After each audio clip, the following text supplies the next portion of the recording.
It's time to spread the word to friends, family, and the universe. 24 hours of music and talk. Radio without limits. That's why people keep coming back for more. That's UBNradio.com.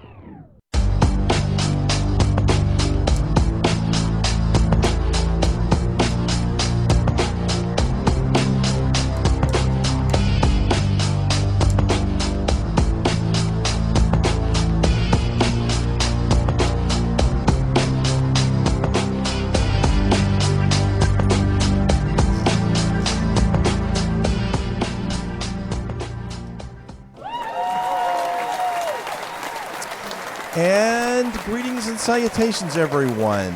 Oh, wait a minute. Okay.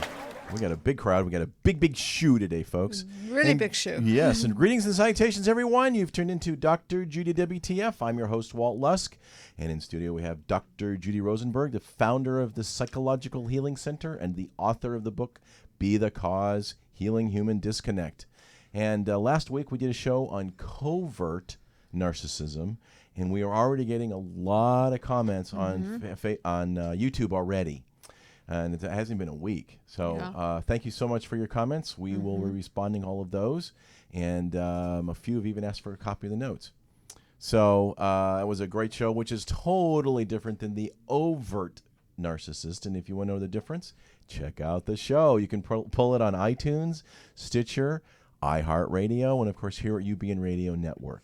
And don't we now post it on our Facebook page? And you can also watch this live on Facebook. And yes, the show is also posted on the Dr. Judy WTF website, Facebook page. Yes, it is. Absolutely. And so you can go catch it there as well if you just go there. Today we're going to have a very, very special guest who's calling in, a guy named Vincent Genna. He has a master's in social work, but he's also a psychic and a medium and a speaker and an author. I've known Vincent for probably over 2 years. He was a guest on a previous show I was on. He's an amazing, amazing guy, and we're probably going to talk a little bit about human disconnect, unconditional love, and some of the interesting things that he's involved in. He's a very entertaining and amazing, amazing guy. And we may or may not take a call in. We'll see. If you want to do that, you can call in and get on the couch with Vincent and Dr. Judy at area code 323-843-2826. And you know, Walt, I've always been very interested in our sixth sense, our other psycho-perceptual intuition. And ever since I was a young person, I read a lot of Edgar Cayce on ESP and had a lot of my own deja vus and a lot of coincidence, as they like to say. And some of my fellow professionals crossed over to that other line. I know Elizabeth Kubler-Ross did. She went very psycho-spiritual. She's the doctor who dealt with death and dying, and she found that a lot of her patients, particularly her younger child patients, would have flashbacks and near-death experiences where they were able to near-death experiences where they were able to intuit that their brother died or that their mother died, and they had no way of knowing this because they themselves were in a coma. So I've watched this over the years where people like Carl Jung, who talks about synchronicity, and Elizabeth Kubler-Ross, and I've just always been interested in that. And I think that as a psychologist, it is important to develop that sixth sense because we have to use our brain, our mind, body, and soul to do this kind of work. And I always say it's a 3-step process for those of you that are interested in learning a little more about it. And the first is you need to be aware of it. Second is you need to listen to it. And third, you need to act on it. Even a simple, for example, I sometimes play, for example, just for fun, poker on my phone. And I get a little intuition about which card to do now. And it's kind of fun to oh, yeah, it's the right card. But first you have to, and how many of you all said, oh my gosh, I knew I should have done that, or I knew I should have gone there, or I knew I should have. That is your intuition talking to you and saying, hey, you might want to do this or not do that, or go there, or call somebody. And so it's just a matter of being aware of it, listening to it, and then acting on it. And Vincent's amazing at that. And we talk a lot about healing human disconnect on this show, Yes. and we talk a lot about the disconnectors, which are our cell phones, our television, and I've always had a fantasy that sometime in the near future we're going to be able to T-mail each other. Or telepathic. Telepathically email, so we don't need to use that cell phone, we won't need to use the computer, we'll be able to transport our thoughts from one being to the other and get each other. And so I'm curious to see what Vincent has to say about that. That'll be an interesting thing. One thing about Vincent, he's had a very interesting career. He has actually acted in the movie Grease, and I think this might be him now. Let's just see. Okay. Call earlier. Mm-hmm. Hi, you're on the air. Hi, how are you? Oh, good. Well, you know what? You got to be really quick because Vincent's calling in about 2 minutes. Oh, I just wanted to find out if you could tell me something about my love life. Well, give a listen, and hopefully we can do that. Otherwise, call back next week. Okay. You know what? Why don't you see if he could give us a little to chat with him and get to know him, and then if we could take a live call in, is that possible? Why don't you call back and then you can ask him about your love life? Okay. What's your name? Thank you. What's your name? Michelle. Michelle. Thanks for calling in. Call back. All right, thanks. Perfect. Bye. Thank you. One thing that Vincent says is each time that he works with a client, he never forgets that he holds their soul in his hands. Mm-hmm. Which I think, in other words, he takes it very, very seriously.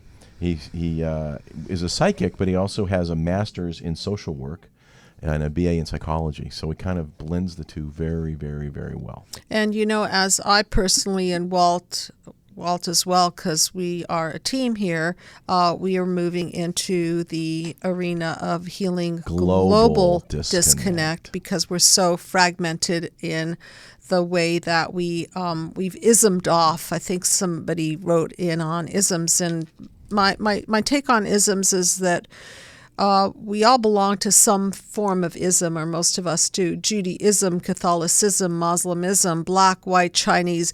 However, at the core of it, we're human beings. And at the core of it, we have to put our humanity before our ism, even though our isms can be places that can help us grow, or on the negative end can limit our growth and sometimes smother us and sometimes create schisms between other human beings. It's a very, very wide topic, and I'm exploring it on my website, Healing Human Disconnect, and I want to hear your conversation. I have a place where you can get invited to be part of the conversation and eventually join the human race, which we're going to all define as what does it mean to be human and humane.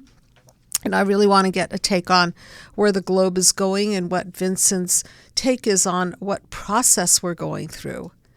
And most of you know that I've created a mind map to heal human disconnect.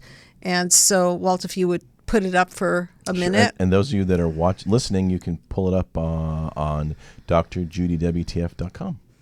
And this mind map was intended to heal global disconnect. However, I felt that in order to heal global disconnect, we have to heal our individual disconnect, starting with mother-infant, father-infant disconnect, and so on.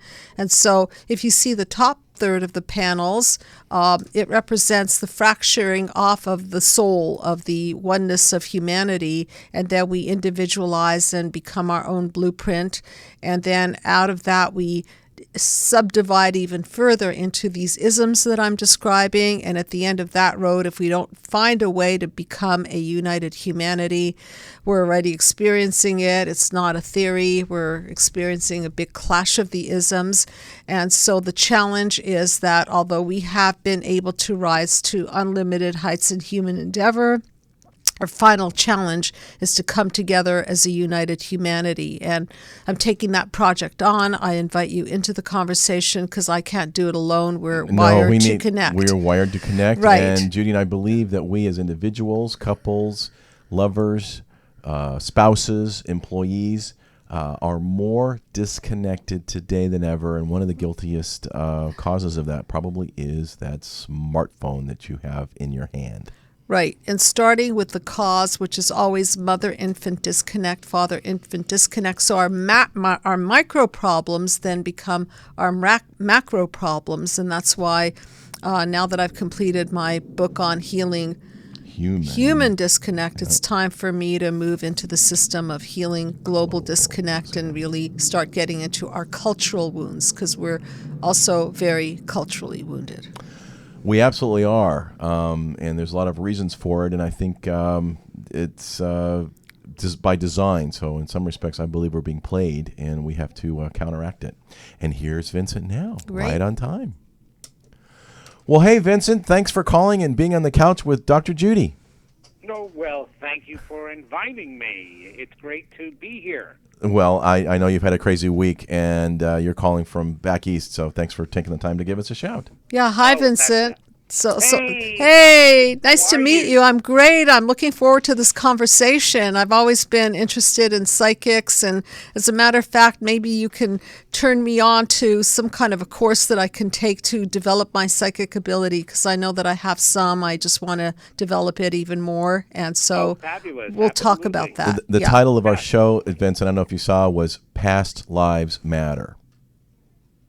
Oh, and where was that? I did not. That's the title of our show that we put it out. Past Lives Matter. Yes. I love it. That's great. Meaning. I love it. I mean, next week we're going to be talking about Black Lives Matter, and of course, all lives matter, and all lives matter. And in specific, we were talking about cultural injuries, which is why people are drawing attention to their particular cultural injury. And so, past lives matter is my funny way of saying karma matters. And so, I like that. Right, so that what we are doing in this lifetime, and that's all I know I can control, is what I'm doing in this lifetime, is that I want to be the best possible human being, and that's challenging enough, and teach other people to be their highest and their best, and so that we can make the utmost impact on the state of the world as it is. And, of course, I want to know what you think is going on today and why, and where we're headed, and what we can do to create a united humanity and join the human race, as I like to put it. So, I want to learn all about you. So. Oh, you will. I will. Thank you. Okay. Absolutely, you will. After tonight, definitely, especially when it comes to what's going on today. So I definitely have a perspective on all of that. And by the way, we already had a call-in. A woman wants to know about her love life. So let's go to the global affairs, if that's okay with you. Yes. And tell me, as a psychic, what are you seeing, and what's your prediction for us? You can go anywhere you want with that one, and what we can do to create a critical mass force to flip this over into the light and healing. Right. Oh, absolutely. And all of that right now?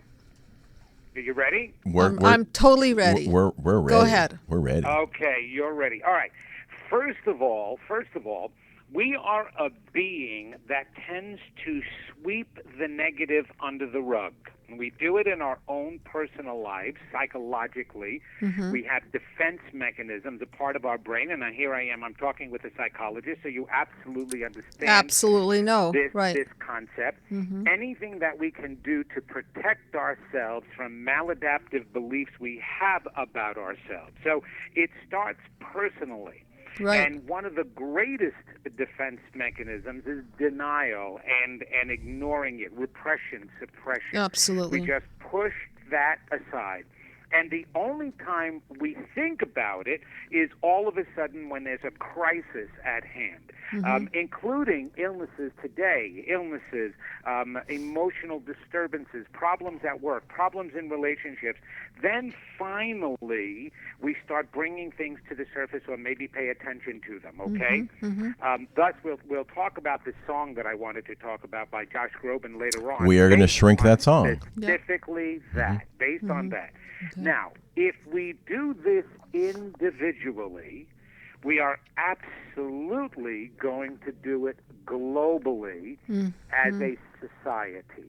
We will sweep things under the rug. As a matter of fact, having moved down here from New York to the North Carolina area, I mean, the biggest joke was about how New Yorkers can walk over homeless people and not even pay attention to them. I mean, I've seen it myself when you're traveling to work and I'm on the subway and there's a homeless person right there, and literally people will step over this person.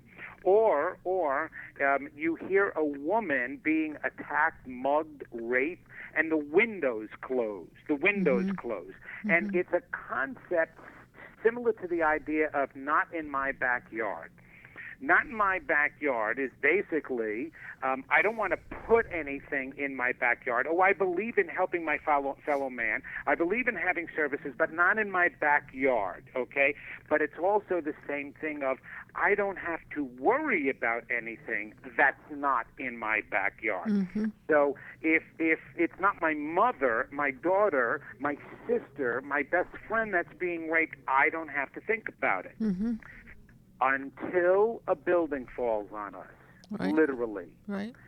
It takes a building to crash down in a city. It takes a plane to crash into a building. It takes terrorism to start shooting up, and also our own people shooting up. It takes kids in a school, an elementary school, being shot and killed in order for us to now stand together as a society. Okay. Yeah. This is what's happening. Right. Donald Trump today is no more than another terrorist plane crashing into a twin tower and collapsing on us. He is intentionally, he's not putting in any of the negatives, he's bringing them to the surface. So that's just within the United States. And the United States alone is a great sampling of the rest of the world. Yes. That's who we are. We're a pocket of everybody from all over the world in one place. So not only are we an example of the way we should be able to live together, we're also a great sampling of whatever is happening over here in our own small communities. If we examine them, we will see them in other aspects of the world. You know, today, I just wanted to say exactly my thinking. Today I was sitting with a couple, and they happen to be Armenian, and there are a lot of cultural injuries that are operating within their world. And I was explaining to them that it is so difficult to have global peace when people within the family can't even come together as a united family, and it has to start at home. It just has to. And you're right. It's like a ripple in the pond. What's being manifested here in the United States is kind of like a temperature on what's going on globally, and what's going on in the families is a temperature on hologrammatically speaking. It's being projected out into the world. So I think individually speaking, we'll go further than the family. We'll go to the common denominator. You and I, and I'm sure Walt is, through working with you for such a long time, Dr. Judy, understand that you have to get to the common, simplest denominator in order to resolve a problem. If you have other variables in there and you're doing research, you can never, ever truly find out what the answer is. So therefore we go to the common denominator. The family isn't the problem either, okay? It's the individual. It always starts with the individual. Now, the family may have helped to cause that problem to the individual, all right, to start with in early years. However, it's always the terminal let me get my tongue together now. Hold on, my teeth are falling out. Okay. It's whatever going on within, internally, within a person, okay, is a pure example then of what's going on outwardly in the world. So it takes the whole idea of it takes one person to save a nation. That was the concept of that. It takes one person to heal him or herself, and then that is outwardly extended to a couple, because besides the family, we can't even get the couples working. It's still over 56% of married divorce in the world that are divorced, and it's even worse than that if we include dual relationships of any kind, whether they're married or unmarried. and they're breaking apart. So again, if we start with the individual and start healing the individual, that starts going out. Now, why it affects us globally is because we're all attached to the same energy pool. Just the same as we're breathing in oxygen over here in the United States, that's the exact same oxygen over in Japan and over in Australia. We're part of the same energy pool. It shows in the earth and in Mother Nature. If something moves, if we had a plate tectonics, if there is a movement of a continent over here, if we have an earthquake over here, in a short period of time, we will see an effect of that on the other side of the globe. Right. So we have so many examples in the world today to show that we're all connected, and that what one does on one side of the world will absolutely affect somebody on the other side of the world, and that's just not figuratively. That's literally. No, that is literally, or some call it the butterfly effect as well. Right. Yeah, there you go. Excellent. And so what we're seeing now in the world today is the need to stand. When you see all this negativity coming to the surface, all right, you can't sweep it under the carpet anymore because it's staring you right in the face. You can't shut that window and lock it because it can come right inside your home now. And so there is no way to shut it out, shut it off, and ignore it. Right. I believe that this is a universal conspiracy happening for us, okay? We always tend to get, I think it's from a psychological level to that spiritual level, to a higher level, because we're more than just physical beings. We've got universal forces that work alongside with us and help us. So I believe that we're all participating in bringing this to the surface. So the good people, it's not a bad person that closes the windows, that steps over the homeless. They're not bad. They're just such in a mode of protecting themselves, okay, that they're choosing not to see what they need to see.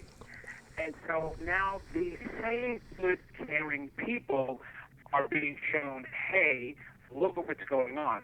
So no longer can you turn on the TV, turn it off, and say, that's happening in some third world nation, not in my backyard. I don't have to worry about it. It is happening in our backyard. Yeah.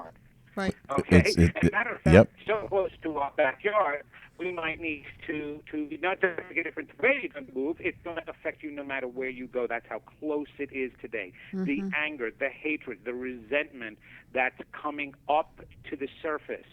So now, in response to that, what has happened?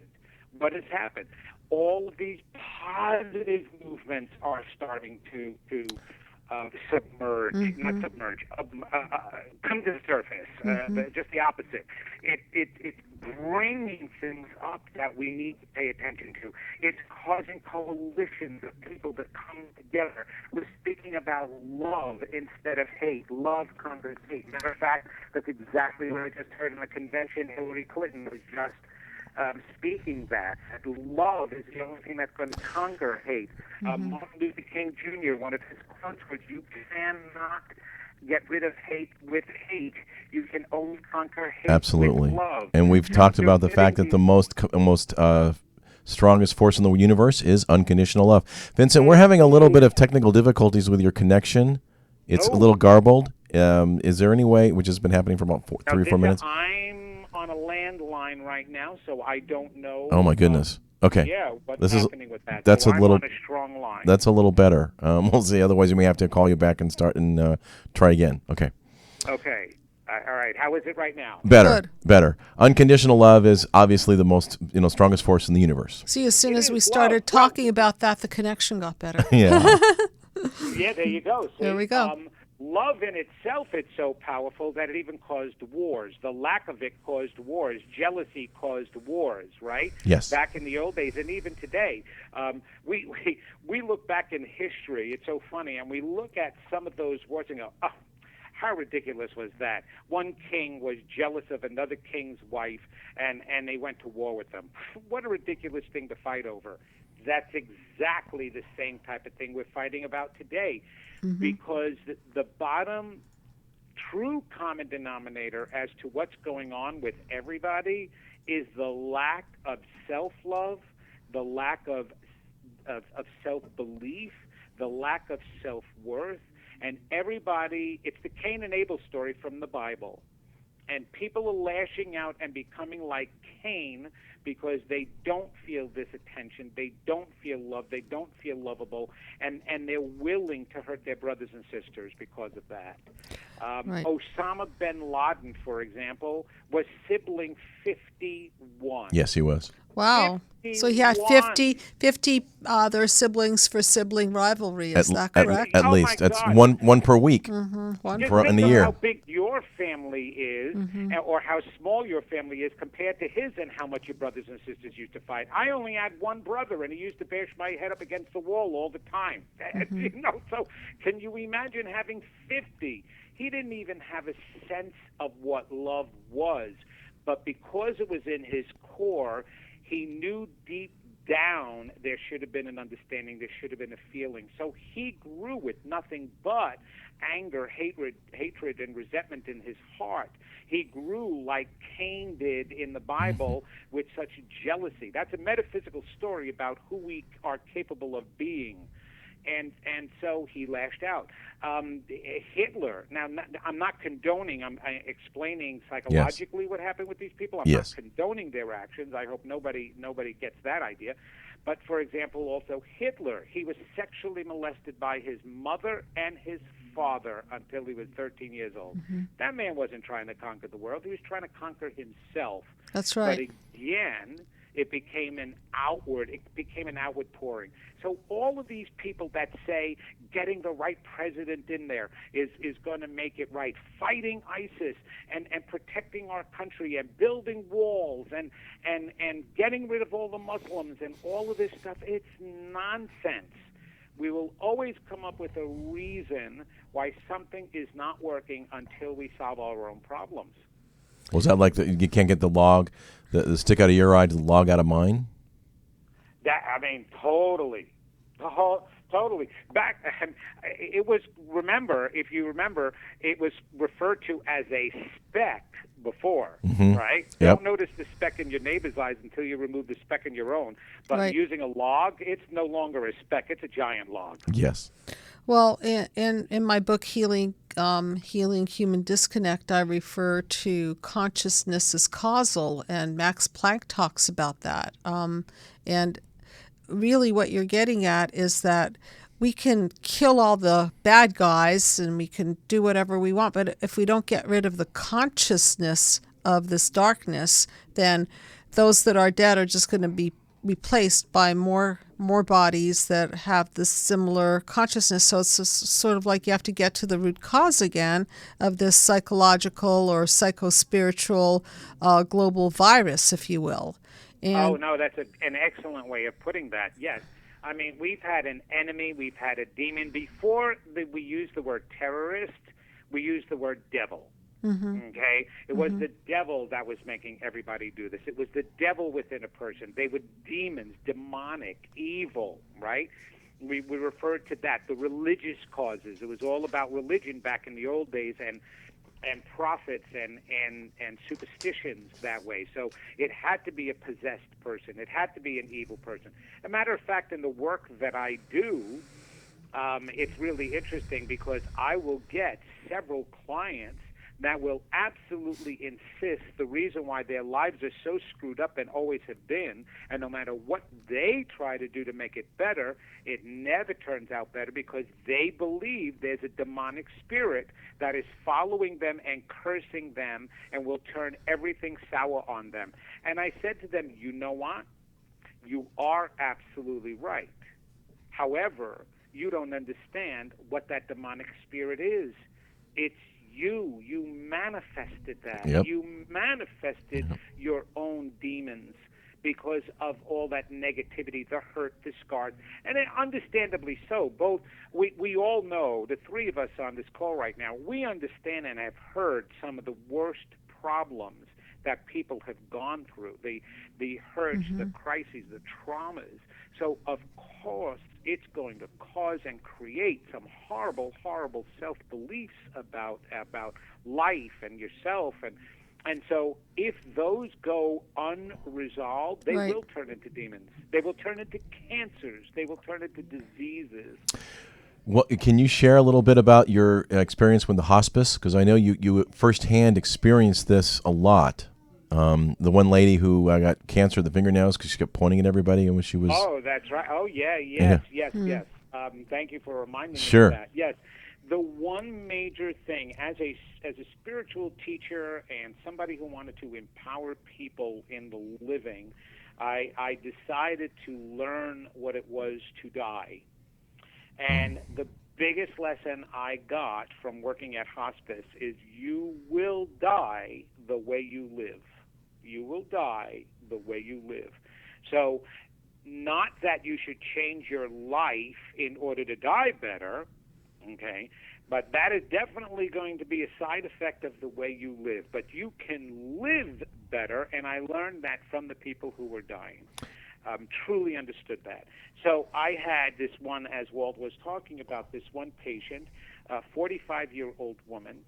She absolutely was the healthiest around in her book. She was vegan before vegan was even a fad. She ate all grown, homegrown vegetables, no pesticides, exercised every single day. She meditated, did yoga. Her body was flexible. She could run marathons, do triathlons, everything. Very successful at work, but was dying because she was diagnosed with cancer under her fingernail. That's where it started, and it metastasized to all parts of her body.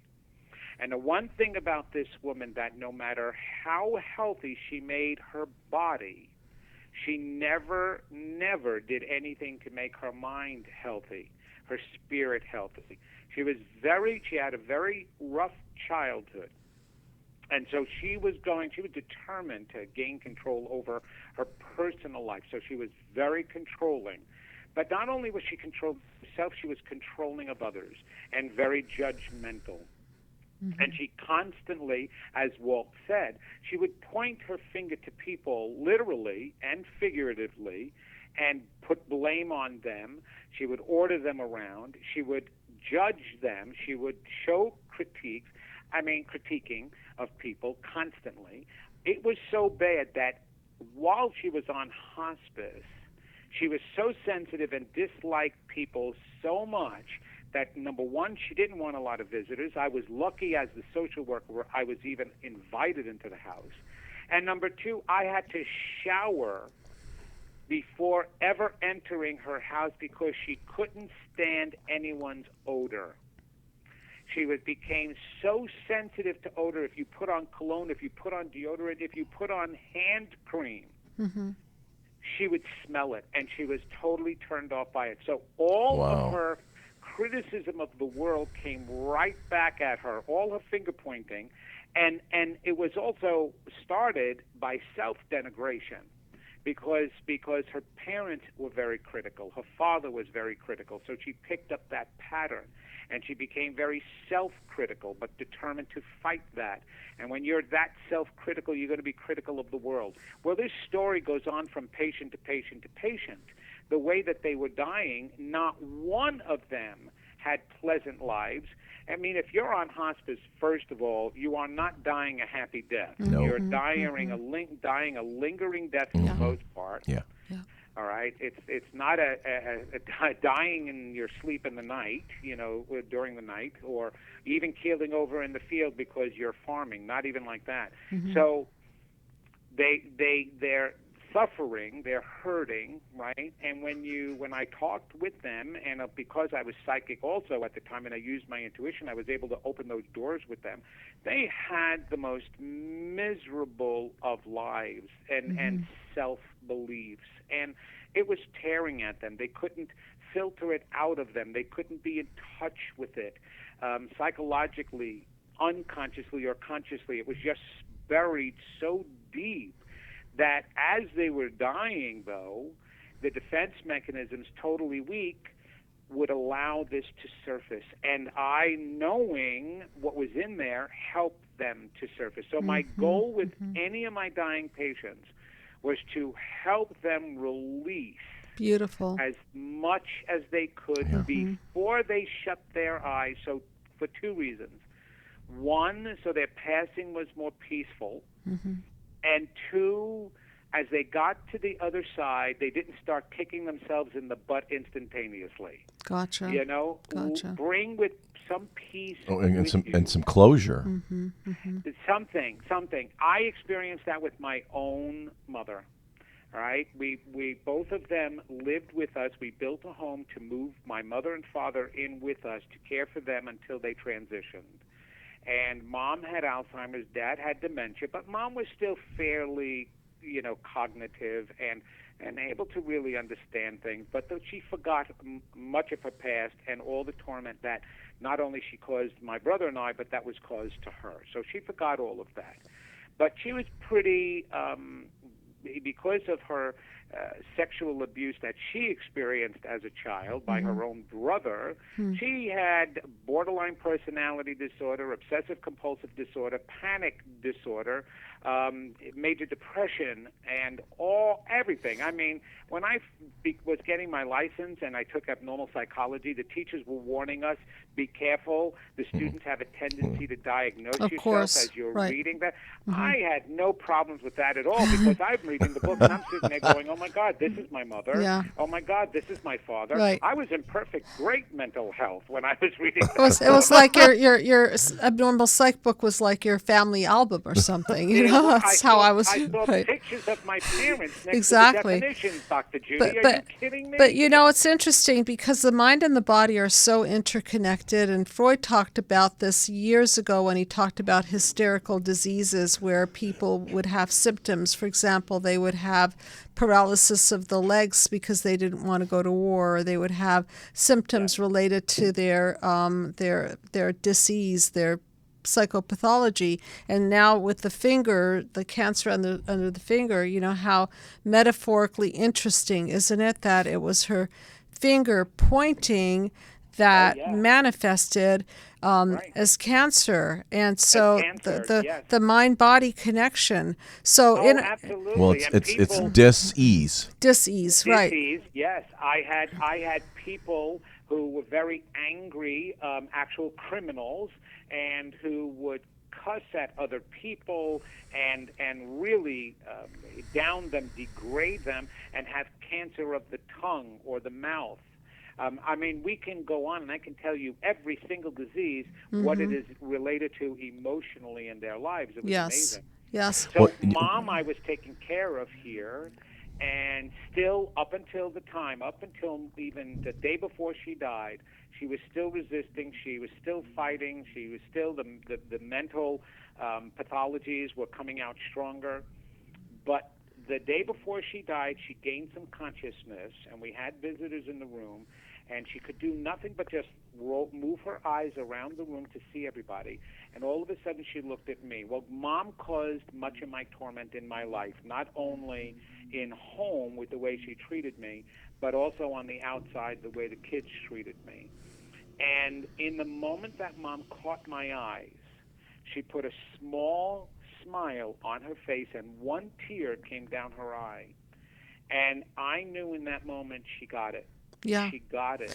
It's so interesting because you're describing how tough we are. We're so tough to break down, and especially with these narcissistic injuries, sometimes it takes that moment of death to break that shell and to penetrate, I call it that veil of darkness, or I refer to it a lot as our cracked lens of perception. Our cracked lens of perception makes us psychoperceptually see ourselves and the world around us in a very distorted way. And so when she was at that brink, at the precipice of death, that's where her psychoperceptual shell, so to speak, the defense mechanisms cracked open, and she was able to absolutely penetrate and connect with you, and I think you felt that, and there was your moment. But look what it took for her. That was the moment, but it took for her to her whole life. Die. So it was her whole life. It was her whole life. A whole lifetime, and it didn't matter then because it was at the most important moment. It was at the moment that she was leaving this physical world and her physical experience. So going back to the macro, and I have a new website up. I'd love you to take a look at it, called healingglobaldisconnect.com, and creating a united humanity and defining what it means to be a humane being. So what would you like to say to the people listening? How do you see what can we do right now to create a critical mass shift from our darkness to our light? How can we get beyond our fear factor of being reactionary to the fear of being terrorized, of being bombed, of activating old cultural wounds and societal wounds? What can we do right now as human beings to manifest our compassion, our unconditional love in the face of all of this, without feeling that doing so is going to threaten the very fiber of our being? Well, that's a great question. And my simple answer is we all have to become Jedi Knights and remember everything Yoda was trying to teach Luke Skywalker. You have to feel the power of the Force. Okay? Not just to feel it. Because actually George Lucas, and I'm not joking about this, George Lucas was very metaphysical. Yes, he was. And that entire story is about us and our relationship with the Force, with the God Force, that power within us. And the funny thing is, we're all those characters. We're both Luke Skywalker and Darth Vader. Right. And the one thing, the biggest messages that Luke was being taught is, when you're learning how to use the Force, when you're here on Earth, you're evolving. All right, that's what you're supposed to be doing. And because we're always moving in a forward direction. Oh, my goodness. Now, of course, I forgot the psychologist's name. He was a humanist psychologist. I'll remember it. Maybe as I'm speaking, you'll remember it for me, Dr. Judy. He was a humanist psychologist. He died a few years ago, and he spoke about that humans would always move in a forward direction if you remove the social constraints. And what he meant by the social constraints are those beliefs that are ingrained in us that grab hold of us and keep us prisoners, right? If you remove all of that and release that, we will always move forward. So you're saying, similar to what I'm saying, is that if we learn to deal with our isms in a constructive way, not as a prison, but an ism of growth, and not bash other people's isms in the process, that somehow the removal of that and getting in touch with something greater than our down-to-earth view of who we are as Black, white, Chinese, Jewish, Muslim, Christian, rich, poor, whatever it is that we are, we must get beyond this. And I'm very passionate about that. We have to start talking an interconnected language. And that's where my mind is. And I'm currently writing the book called Healing Global Disconnect, and challenging what it means to be a human being. So I think we're thinking along the same line, that we definitely are, because we will put upon this entire life being created, everything was put in a forward motion to start with. And as the laws of physics says, that once an object is put into motion, only something equal or greater to its power can stop it or redirect its course. Okay. And there is nothing greater than the power that put it all into forward motion. So we're constantly moving forward. And just like Yoda was teaching Luke in the movie, that you're learning how to use the Force, and you don't lose the use of the Force because you flip to the dark side. You can use that Force against you. And the only way to assure that you don't flip to the dark side is you must release and get rid of all your fears. You must get rid of your fears. Beautiful. Fears today is what's causing everybody's disconnect with each other. Right, and the reactions, Absolutely. huge reactions. I'm afraid of you. I don't trust you. It's actually I don't trust myself. Then it turns into I don't trust you. Beautiful. But they don't trust life. They don't trust the world. So when you ask, what do we need to do? All right, first and foremost, we have to stop feeding into the fears and the negativity, okay? So there is a philosophy, Science of Mind philosophy by Ernest Holmes, and one of the quotes and one of the things that he says is, be against nothing and for everything. Right. Be against nothing and for everything. So in other words, animal activists, for example, they're against animal cruelty. I get what you're saying. Put your energy in what you're for and stop fighting what you're against, because then you feed that fire. I 100% agree with that. Vincent, I know that we're just about out of time. I know. I could go on and on. We could go another hour forever. Hopefully, can I be in touch with you and chat some more? Okay, I will do that. Okay. We're going to shrink our song. We're going to shrink our song, but how do folks get a hold of you, Vincent? Your website is vincentgenna.com? Yes, and that's spelled GENNA.com, and they can absolutely talk to me there and see all of the material I have. I have some wonderful videos from all the radio shows like yours, Dr. Judy, that I've been on, and with a lot of information like this. But again, everybody needs to be positive about themselves, about life, and before love, before helping each other, before equality, and for everything against nothing. Thank you so much. And I know Vincent. there was a caller. Thank you for calling in. I'm sorry we didn't get to you. And I know that you can call back. You can call Vince personally. And, of course, you can call back on our show. And Vince, thanks so much for being a part of our show. Thank you for having me on and sharing. I feel so intelligent now with you, Dr. Judy. This is our 3rd anniversary show. We've been on as of this episode, we have been on air for 3 years. Yeah. Oh, fabulous. Happy anniversary. Thank you so much. So is it a good time for me to be doing Healing Global Disconnect? What do you think? Absolutely. Are you kidding? Perfect. And you must continue your psychic growth, because that's what's been inspiring you. And as long as you keep listening to your inspirations, you're going to do grand things. Thank you so much. I'll talk to you about that further. Really appreciate it. Okay. Absolutely. Okay. Take care now. Thanks, Vincent. God bless. Thank you all. Thank you. Bye. Bye-bye. Bye. That was Vincent Genna. He is a psychic. He's a licensed clinical social worker, MSW, and also a medium. He's an amazing guy. I've spent a lot of time with him, and everything's there is well worth checking out. He's very, very positive. He takes everything and puts a very positive spin on it. So it's Thank you again, it's good Vince. it was just awesome. So by request from Vincent, we are going to shrink a song called "Let Me Fall" by Josh Gorban. Let me fall, let me climb. There's a moment when fear and dreams must collide. Well, this is what he was saying, that we have to beat the fear, and that thing called fear has to fall. Someone I am is waiting for courage. The one I want, the one I will become, will catch me. So let me fall if I must fall. I won't heed your warnings. I won't hear them.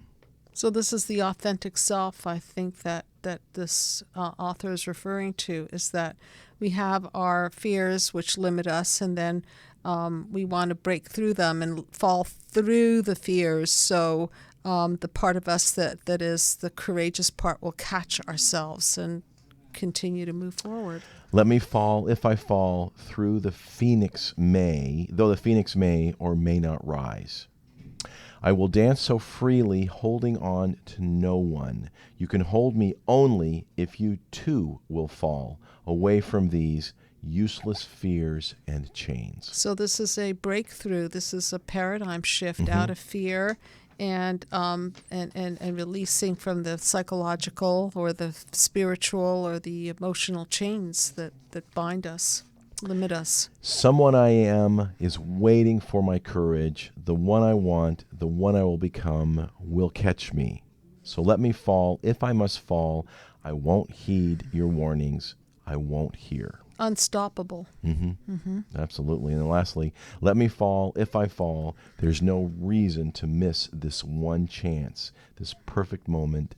Just let me fall. And there's that precipice where we are jumping off that precipice to jump into our courage, to jump out of our wounds of the past, if you will, and to manifest what we came on this planet to do. So this is by request by none other than Vincent Genna. Thank you, Vincent, so much for being part of our show. And again, you can catch it at Vincent Genna. That's Vincent, Genna, all one word, .com. He's got a great stuff. He does sessions if you're interested. And also, we do sessions, and you can check us out at Dr. Judy WTF.com as well for What the Freud, for Dr. Judy in the Psychological Healing Center. She has a brand new associate, another psychologist who has long been awaited. So the Psychological Healing Center is just growing real quick. I welcome Dr. Veronica Glusker. Yes. She's my new psychological assistant, and she's brilliant from the Wright Institute. It'll be interesting to see how she likes the mind map, which is a quick way to shift things. And we all the intern psych assistants welcome people on a sliding scale fee. Yes. So please do reach out to us, and we try not to turn anybody away. Absolutely.